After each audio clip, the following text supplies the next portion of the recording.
Episode 15. Ditarik dari dua arah. Sejak hari Saka datang ke kantor Alea dan melihat sendiri bagaimana Alea berbicara dengan Arsen, satu hal tidak bisa hilang dari pikirannya. Tatapan Arsen sebagai sesama pria.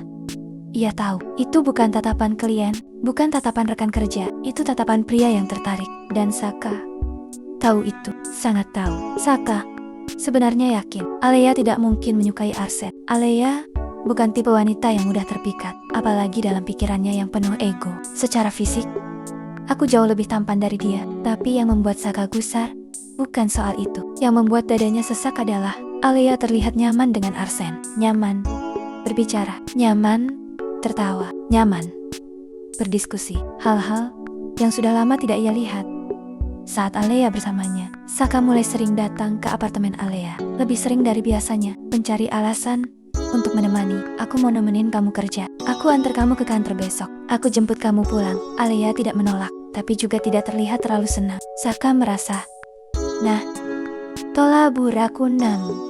Nah Bura, ia sedang berusaha mengejar sesuatu yang sudah mulai menjauh. Tapi di saat yang sama, ponselnya terus berbunyi. Nama yang sama, Celia Nitami. Kak, aku harus ke dokter hari ini. Bisa temenin? Ke?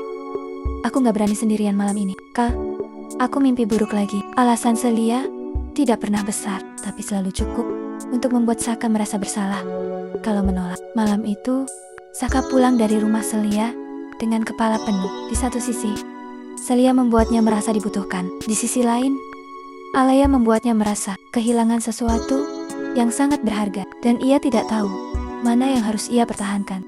Pagi itu, saat Saka sedang di kantor, ponselnya berdering. Nama Celia Nitami muncul di layar. Saka menghela napas panjang sebelum mengangkat. Halo, Sel, kenapa? Suaranya terdengar lemah. Kak, kamu sibuk nggak? Enggak.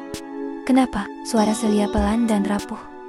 Seperti biasa, aku mimpi buruk lagi semalam. Aku takut sendirian. Aku sekarang demam, Kak. Saka memejamkan mata lagi, dan seperti biasanya, ia tidak tega. Siang itu, Saka izin keluar kantor, menuju apartemen Celia. Saka datang ke apartemen Celia siang itu, dan seperti biasa, di sana, Celia sudah duduk dengan wajah pucat dan mata sembab. Begitu melihat Saka, Celia langsung memeluknya. Aku cuma punya kamu, Kak. Kalimat itu selalu berhasil membuat Saka merasa bersalah, merasa bertanggung jawab, merasa tidak bisa pergi. Celia seringkali memakai pakaian yang terlalu terbuka, baju tipis, dan celana pendek. Saka mengalihkan pandangannya. Sel, kamu gak punya baju yang lebih panjang apa? Celia tersenyum tipis. Aku nyaman begini, Kak. Aku kan demam.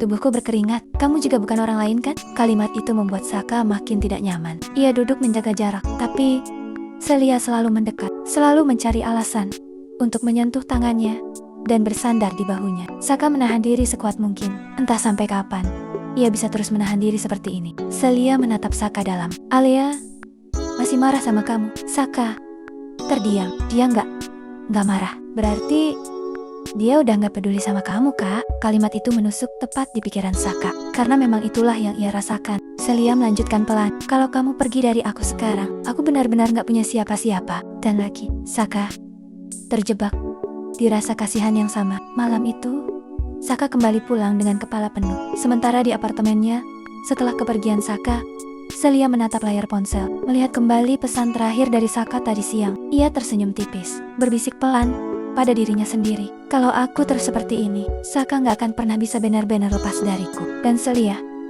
tahu persis cara memainkan rasa bersalah Saka.